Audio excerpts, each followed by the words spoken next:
क्या आप अपने जीवन से संतुष्ट हैं? या आप भी उन्हीं लोगों में से हैं जो सोचते हैं कि उनके जीवन में कोई खुशी आती ही नहीं? अगर आपका जवाब हाँ है तो आज की कहानी, जिसका शीर्षक है खुशियां, आपके विचारों को बदल देगी या फिर आपको एक अलग नजरिए से सोचने पर मजबूर कर देगी।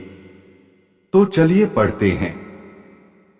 कहानी। ब्रह्मा जी ने जब सृष्टि का निर्माण किया तब वो अपने काम से काफी खुश हुए थे, क्योंकि हर प्राणी अपने जीवन के दरमियान काफी खुशी से जीता था, सिवाय मनुष्य के।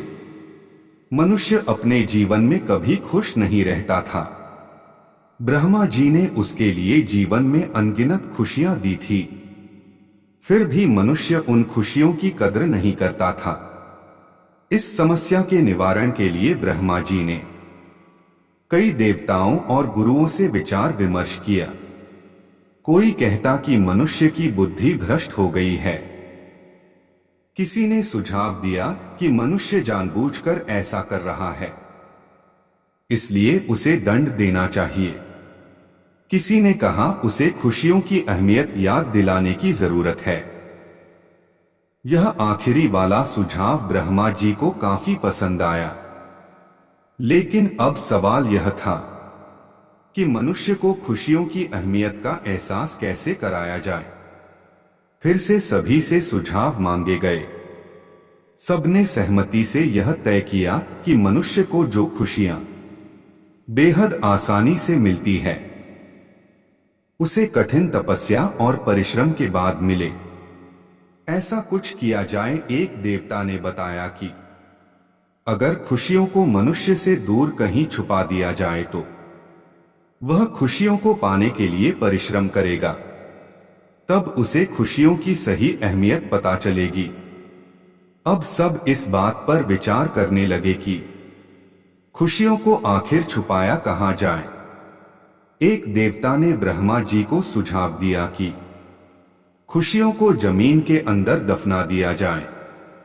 ब्रह्मा जी ने कहा कि मनुष्य बहुत ही चतुर है, वह जमीन खोदकर खुशियों को निकाल लेगा।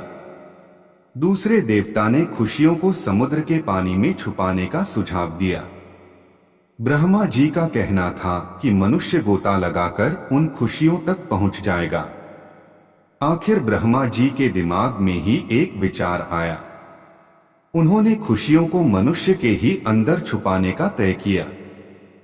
ब्रह्मा जी जानते थे कि मनुष्य चाहे जितना बुद्धिमान क्यों ना हो, वो खुशियों को सारी दुनिया में खोजेगा, लेकिन अपने अंदर कभी नहीं झांक कर देखेगा। उस दिन से मनुष्य खुशियों की तलाश में इधर उधर भटकता रहता है, छोटी छोटी खुशियों को भूलकर अगली और बड़ी खुशी की तलाश में वर्तमान में मिल रही छोटी खुशियों को भूल जाता है। सबसे ज्यादा महत्वपूर्ण वह बाहरी वस्तुओं में खुशियां तलाशता है, जबकि सच्ची खुशी उसको उसी के भीतर मिलेगी। इस बात को वह भूल चुका है।